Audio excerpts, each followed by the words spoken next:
Hello there, my name is Natural Bear, and this is Resident Evil 2. This is one of my favourite games ever. Came out for the PlayStation in 1998, of course, and there's been a million different versions since then. Yeah, I thought I've done Let's Plays in the past on a different channel that I've got, which I won't reveal because it's embarrassing. But I have done Let's Plays in the past, many moons ago, as the game continues to launch its attract mode. In fact, let me click off this so it doesn't keep doing that. We're going to be doing Leon's side of the story anyway. Yeah, I've actually Let's Played this game before when I was like, how old was I? Like 18, and it was fucking awful. It's since been removed and purged from YouTube. The only place it still exists is my hard drive. I do still have a copy of the LP, all 15 parts of it. This was back when the YouTube had the 11-minute time limit as well, so you can imagine I just rushed through the game because I knew it like the back of my hand. We're going to be doing it a bit differently. For one thing, I've not played this game for a long time, so I'm going to be a little rusty anyway. But the other reason I'm doing it is because I want to take the game slowly, as though I want to go more in depth with it, because every time I replay this game I just speed through it and it just seems a bit pointless. So I want to go a bit more in depth, and I just figured for a Let's Play, why not? We'll give it a go. No one will watch it, but it's mainly for my own amusement anyway, so whatever. First things first, if you are going to play this game, make sure that this is on auto. This isn't actually in the original PlayStation version. I think they added it in all the versions afterwards, basically. It's an auto aim. Basically means if your back is to an enemy and you press the aim button, your character will turn and aim his gun at the enemy without needing to turn him manually. Because this game doesn't have a quick turn either, which is, they introduced both of these things in Resident Evil 3. But when they ported Resident Evil 2 to the GameCube and possibly the PC as well, I can't remember, they implemented these features basically afterwards. So it's a nice quality of life thing. If you're after a purist playthrough, or if you play in the original PlayStation version, you won't have this option, but I'm playing the GameCube version.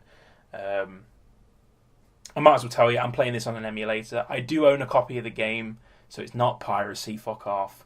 But this is just easier to record, basically. Yeah, let's just get started. Let's dive right in. Like I say, the idea is I'm going to do all 4 scenarios. Probably. I'll try to. But we're going to start with Leon's A scenario, and I'll explain the scenarios at some other point in the playthrough.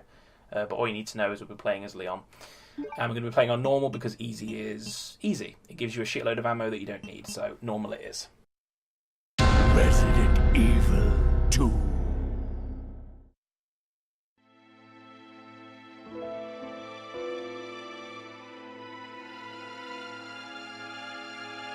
A bizarre incident occurred in the outskirts of an American suburb called Raccoon City.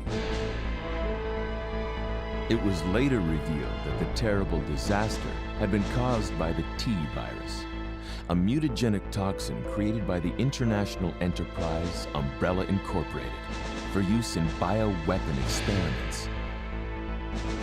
The Raccoon City Police Department's Special Stars Unit immediately began investigation. The case was apparently closed, thanks to the efforts of STARS members Chris Redfield and Jill Valentine. But the Umbrella Corporation's experiments were far from finished.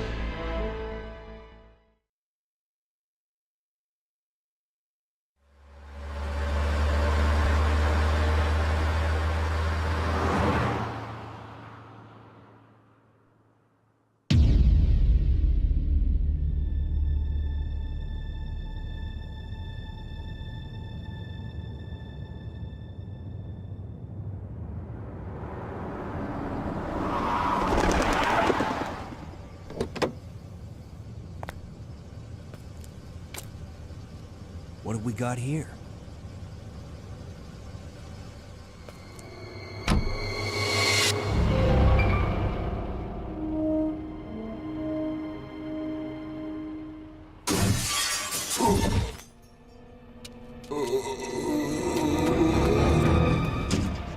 That guy's a maniac. Why'd he bite me?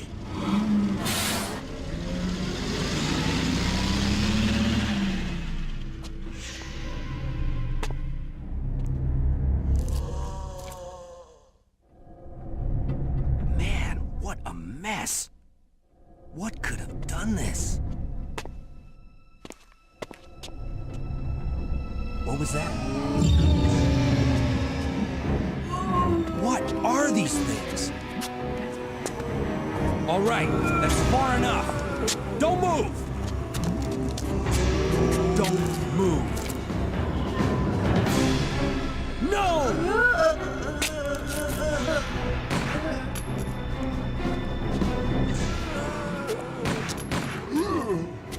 What's up with that guy? That was a clean hit.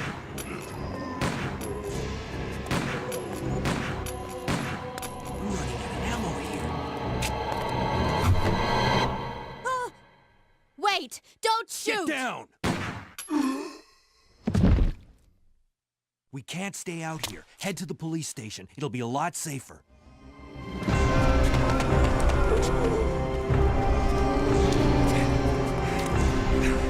There! Buckle up. Okay.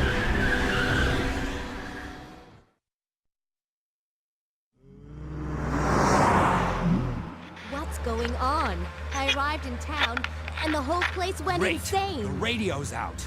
You're a cop, right? Yeah, first day on the job. Great, huh? Name's Leon Kennedy. Nice to meet you. Mine's Claire. Claire Redfield. I came to find my brother, Chris.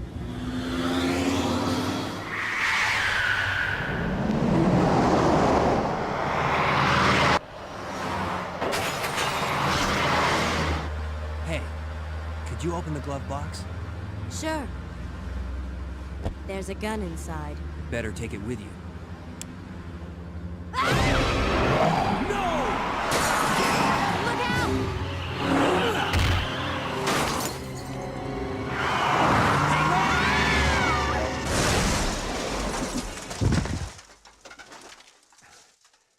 You okay? Still in one piece. That maniac's gonna ram us! Run!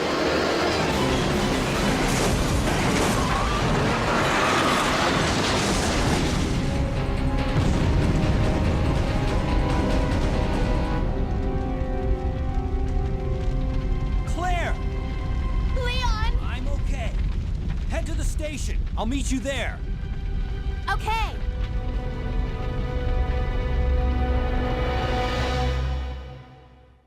Well, that's another fine mess he's gotten himself into.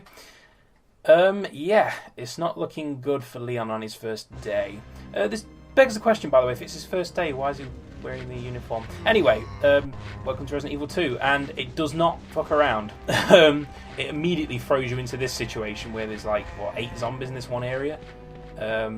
So we're going to outrun them, obviously. And we're going to go in here, which appears to be a gun shop. A good place to go if there's a zombie apocalypse, as Dawn of the Dead has taught us. Freeze! Who are you? What are you doing here? Hold your fire! I'm a human!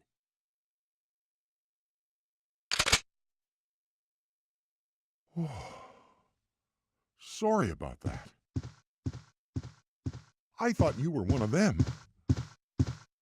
What's going on in this town? Hold on.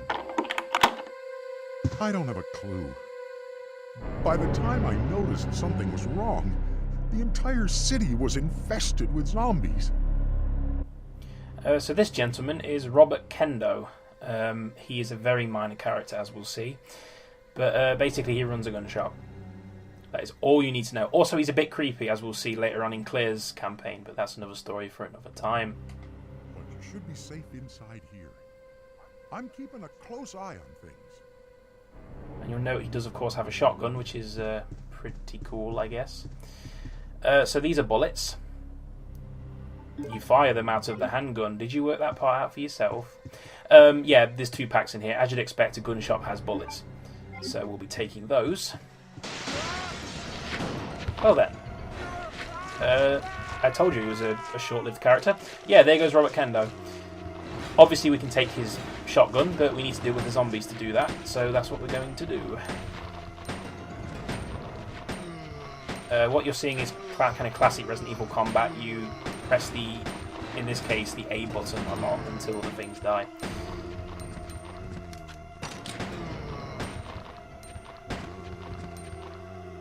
You'll also notice, by the way, these dudes here with the black t-shirts, it says the word Phil on their back, and I don't really understand why.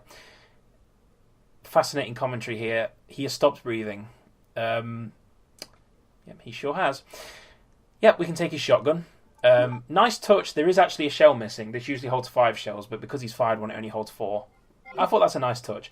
There is actually a way to get this gun with 5 shells. If you leave the room without triggering that, because basically the way to trigger that cutscene is to go down here and pick up the ammo and then come back. I don't even know if you need to pick up the ammo necessarily, but you have to go down there and come back so the camera angle changes or whatever. Anyway, point is, if you go out this door and come back, you'll basically hear him being killed, and the zombies will be in different points in the room, and the shotgun won't have a shell missing. So if you really want to min-max, you can pick up an extra shotgun shell if you go out and come back.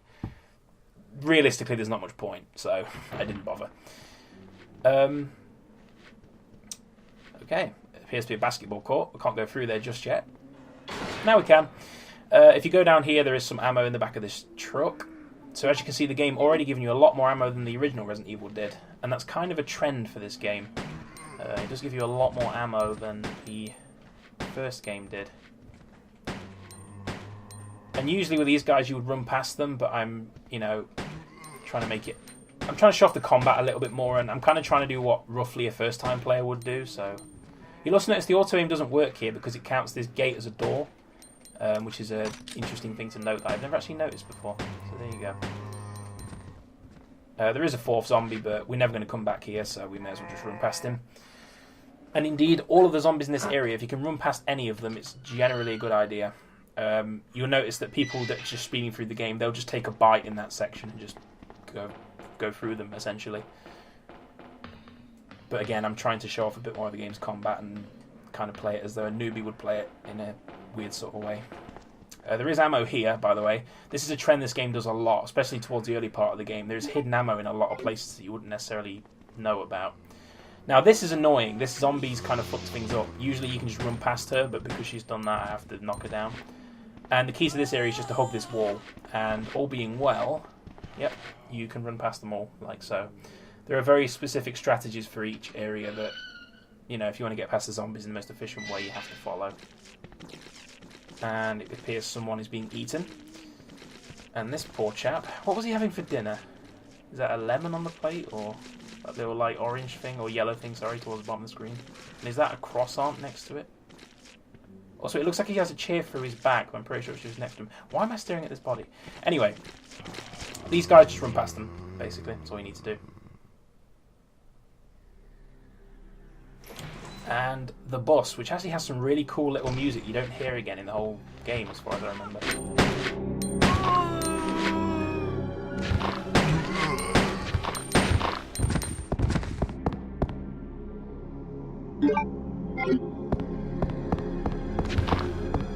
Oh, Christ. Tried to make it past him and failed miserably. Again, you're not coming back here, so you can just do that. I was quiet for a few seconds. It's like you kind of hear the music a little bit in that section. This section, you can get past it. You have to kind of hug that back wall. Occasionally it doesn't work for me, but that's because I am rusty, as I explained. Now this area, you have 2 options. You can just go straight through this little courtyard here, as you'll see. Also, you can't go back. So if there is anything you want to pick up, don't go through this door because you can't go back. So if you miss stuff, tough shit. You can go through this courtyard, but there's 2 zombies. Or you can just go down here and skip them both, basically.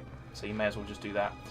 Also, if you get to the police station without picking anything up, or this part of the game specifically, if you come down here, there'll be another zombie, like a bonus zombie, but he's very tanky. So make sure you have, I would say, at least 20 bullets. He drops a key, and it unlocks something a little bit later on, which I'll explain when we get there. Also, you notice in that bush, there was a green herb that was also hid. Green herbs are basically healing items. I'll explain a little bit more how they work later. Welcome to the hall. One of my favourite pieces of video game music here. I'm just going to shut up for a minute and let you take in the ambience a little bit.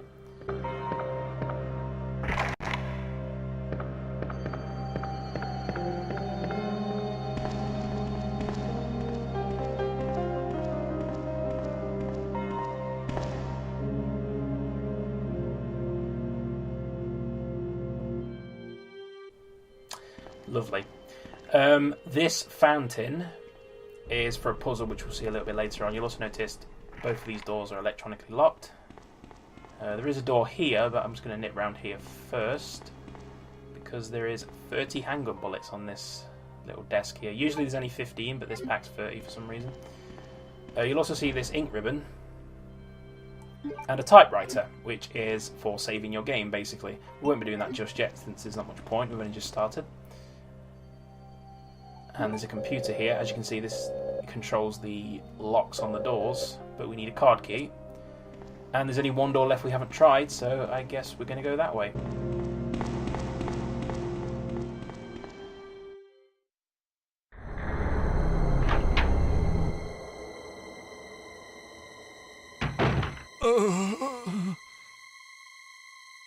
Oh, man. Who are you? Oh, you must be the new guy. Leon. Sorry, but it looks like your party has been canceled. What happened? About 2 months ago, there was this incident involving zombies in a mansion located in the outskirts of this city. Chris and the other STARS members discovered that Umbrella was behind everything. They risked their lives to reveal the truth, but no one believed them. Not long after that, all this started to happen. Hang in there. Don't worry about me. Just rescue the survivors in the other rooms. Here, take this key card. You should be able to unlock the doors in the hall with this. Now go. But Just go. fine. But I'm coming back for you. Just hold on.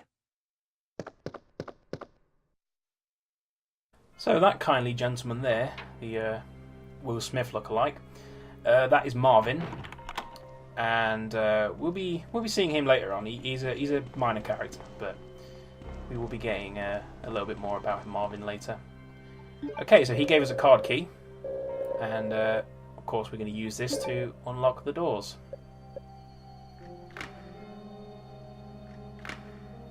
Pleasing click sound there. Okay, so I guess we'll start with the double doors. At this point, if you're new to the game, you've got no real way of knowing which way to go, so I guess we'll just try here first.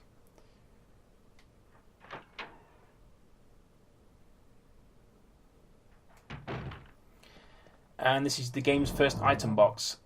Basically, your characters can only hold 8 items, so you need these to store items, essentially. And they are basically magic, because you can pick up items from an item box that's been put in any other box. They all connect to each other, which makes no actual sense, but, you know, what can you do? If you're first-time player, I'd always carry a green herb if you're playing for the first time, just in case. But since I know what's coming up, I don't really need it. And I'm also going to put the shotgun away for a little while. I'm also going to reload my weapon, actually, because it's a bit short. Okay. Police memorandum. I won't be reading the letters. If you want to read it, just pause the video and read it. I don't see the point of reading to you like it's some weird storybook. Basically, a safe has been moved to an office on the first floor, and the code is 2236, which I knew that code anyway. It's just one of those things that's burned into my brain. But there you are. This desk is locked. We'll be seeing how to unlock those later on. So I just guess we'll go that. I don't fancy it, you know. I don't. Yeah, we don't need to go that way yet. I think we can go the other way.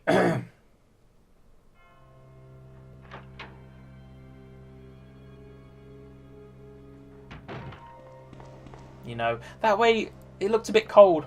You know, winter's coming. Anyway, yes, we're going to go this way.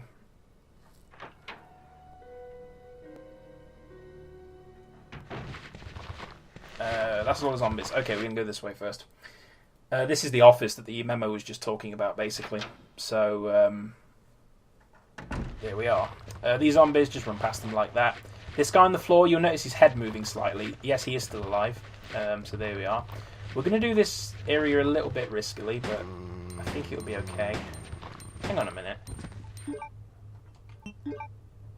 Yeah, the auto-aim turned itself off. That's a bit strange, but never mind. Maybe I didn't press the right button last time. Okay, so the code is 2236, as the memo said, and inside is some shotgun shells, very useful. And, if you're a first-time player, very useful, a map for the police station. So I would recommend coming here first. And I'm going to show you the map quickly. Basically, rooms in blue you've already been in, rooms in black you haven't been in, and the coloured blobs indicate different types of keys that you'll find in the game. So basically those doors are locked by a special kind of lock, essentially. Pretty self-explanatory. And you'll also see there's 3 floors, albeit the 3rd floor very small, just 3 rooms. And we'll be exploring all of this, so strap in. Oh god, he's aiming that way. Okay, good. That's the thing with the auto-aim. Occasionally it can kind of screw you over by aiming in the wrong direction. There is herbs hidden behind this desk, which again, I don't know how you would know this unless you were just mashing A on every part of the environment, which, to be fair, that's kind of how you play Resident Evil the first time through. And, okay, these zombies didn't go around the other way like I thought they would, so they've made it easy for me. There is another ink ribbon here. You don't really need it. I'm going to take it anyway, just because I don't know how many saves I'll need for this Let's Play, so better safe than sorry. This dead body has bullets on it. Always search dead bodies, because there's a good chance they have something on them, usually ammo. So that's good. This is a little patio area, as you'll see. And it's also a way up to the 2nd floor. So that could be useful. Some herbs here. This is basically, if you need health early on in the game, this is the place to go.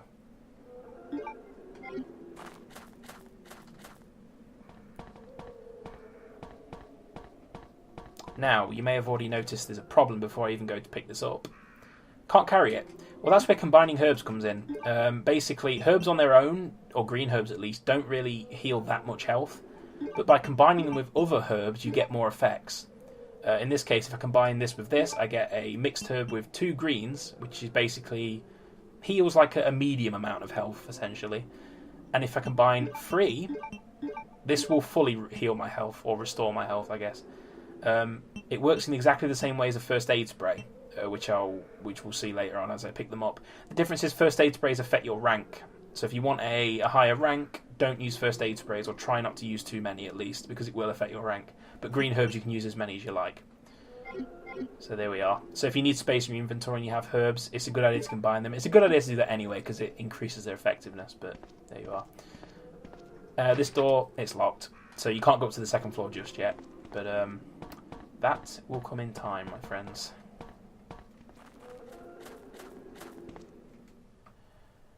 So moving swiftly on.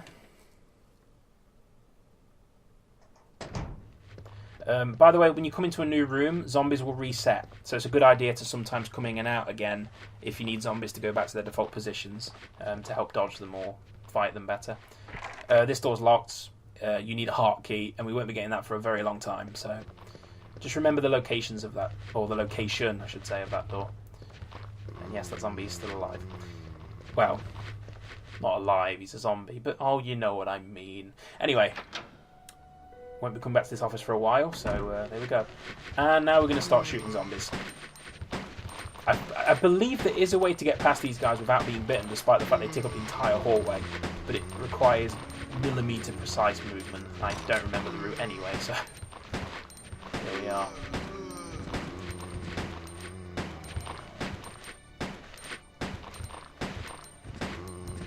But yes, combat in Resident Evil has never been the most complicated thing in the world, but there we are. That's kind of the point of the genre, I guess. So again, you don't have to clear those zombies out, but I'm doing it for the perspective of just showing off more combat. There is another herb, so you may as well take. And I guess we'll be going down into here.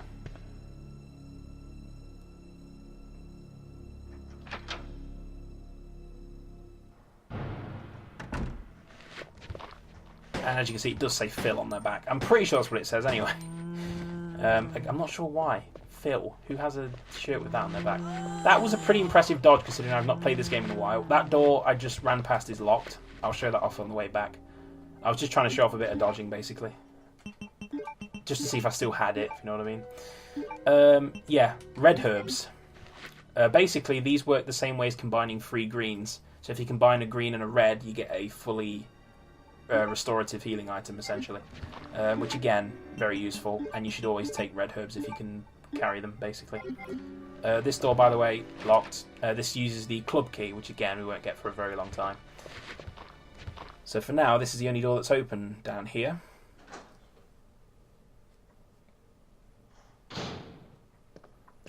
Ooh, shiny objects. You'll notice this is a 2-way mirror, so this must be the interrogation room that the station would have used when it was active. The small key, remember the desk I showed you a little while ago, just before we saw that red thing, which I'm not scared of, honest. Yeah, this opens those desks, basically. They're not essential, but one of them is very useful, which we'll see a little bit later on. You can also see there is an item through that window. It's a magic mirror. I don't... See, for a policeman to say it's a magic mirror is a little bit concerning. Maybe that's what they're called, I don't know. But pretty sure it's not magic, mate. It's just, you know, simple technology. Oh, God, I forgot about that guy. As I showed, that's locked. You need the diamond key, which we, again, won't get for a while, although we're going to get that sooner than the other 2 keys that we've seen so far. I'm not even going to bother trying to run past this zombie. I'm just going to shoot them. I don't know where the other one is. Okay, he's right there. So, oh shit, he starts to run a bit faster. Okay, I guess we're going to gun him down. Oh god, his mate's coming up behind me. Okay, we're fine. As I say, we will be coming back here, as you predicted by the, you know, the 2 locked doors. But, so, you know, it is a good idea to kill those zombies, I guess. Generally, you want to avoid killing zombies if you know you're not coming back. Obviously, first time through, you're not going to necessarily know that. Some zombies are easy to avoid, some aren't. That also is a factor. But it is a survival horror game. You do want to generally conserve your ammo. But this game's fairly generous. Leon A, at least, this scenario. It's the easiest of the 4. So generally, the game's fairly generous with its ammo conservation, honestly. So you don't have to worry too much.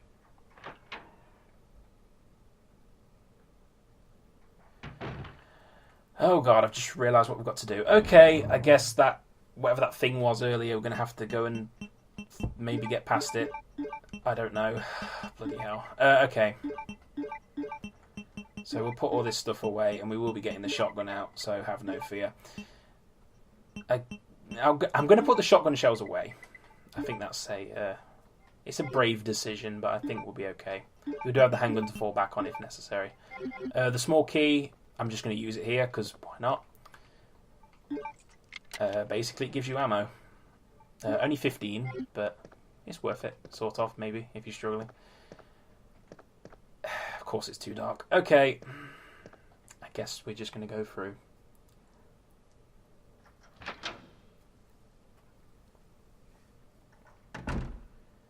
I love that camera angle, by the way.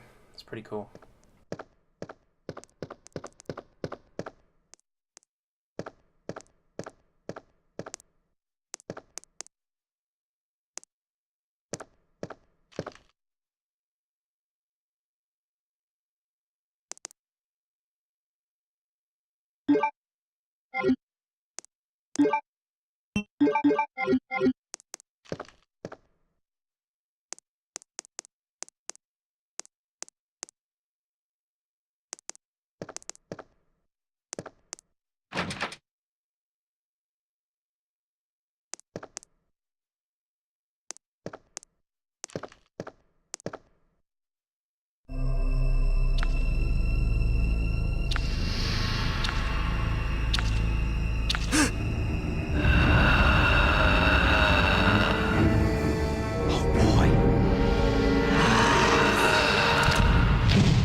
This, my friends, is the licker.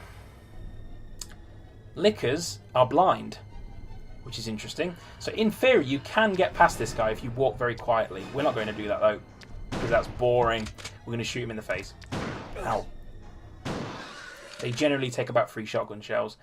But as you can see, pretty cool ass design, I have to say. Very impressed with the creature design in this game, but this guy in particular, awesome design.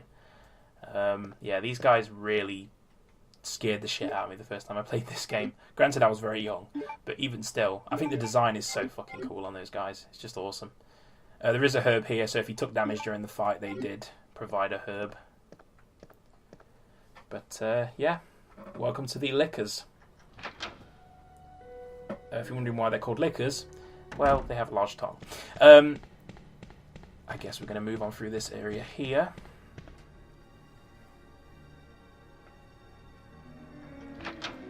We'll be finding out the official designation of the liquor in this room, incidentally. This file here, the operation report. Same deal as last time. If you want to read it, just pause it. I'll try and sum it up as best as possible. Basically, a shitload of people died, so the police have decided to try and reclaim all the ammo, because basically the chief decided to scatter the munitions just before the attack. Not the best tactical move there from the this police chief, whoever he is. Also telling you that there's a lot of ammo in the underground storage, but the card key is missing and they can't locate it.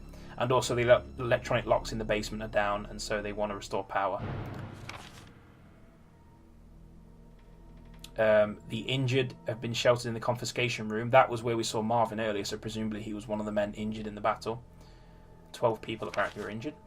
And this is the additional report. 3 people were killed by the liquor, basically, as they said there, that we have tentatively named this creature the liquor.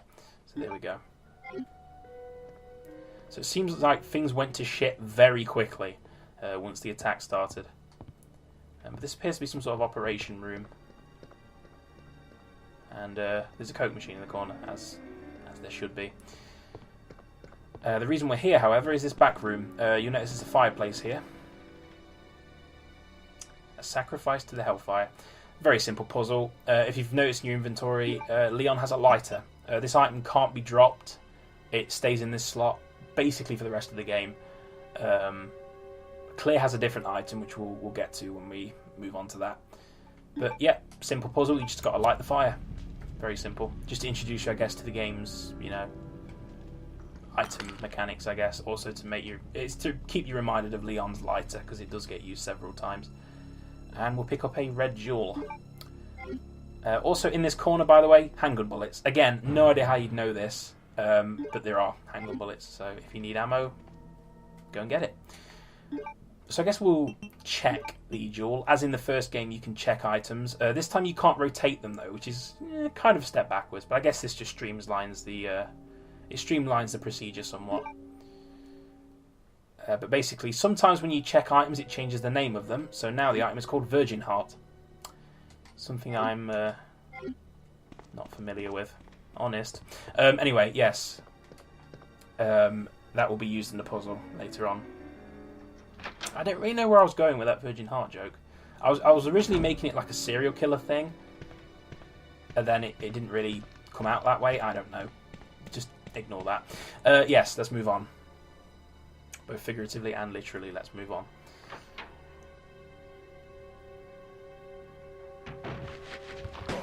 That's more zombies, alright. And that girl zombie's going to bite me. That first zombie just doesn't go down, and then the second one bites you and everything goes to shit. It's generally a good idea to run to this corner at the start, rather than do what I did and try and valiantly fight against the odds, John Cena style. You'll also notice a issue. Fighting zombies you can't see. That's a common kind of complaint about this game. Obviously, it's kind of the point of it, but it is an issue regardless. There we go. Use the green herb and we're fully healed up. That's why it's a good idea to have one generally on hand for your first time through. And there's one more zombie here, as you can see. We're just going to take him down. We will be coming back to this corridor a couple of times, so we may as well just get rid of him. We've got the ammo to do it, so why not? There is more green herbs here. So we'll take those, and we'll go into here.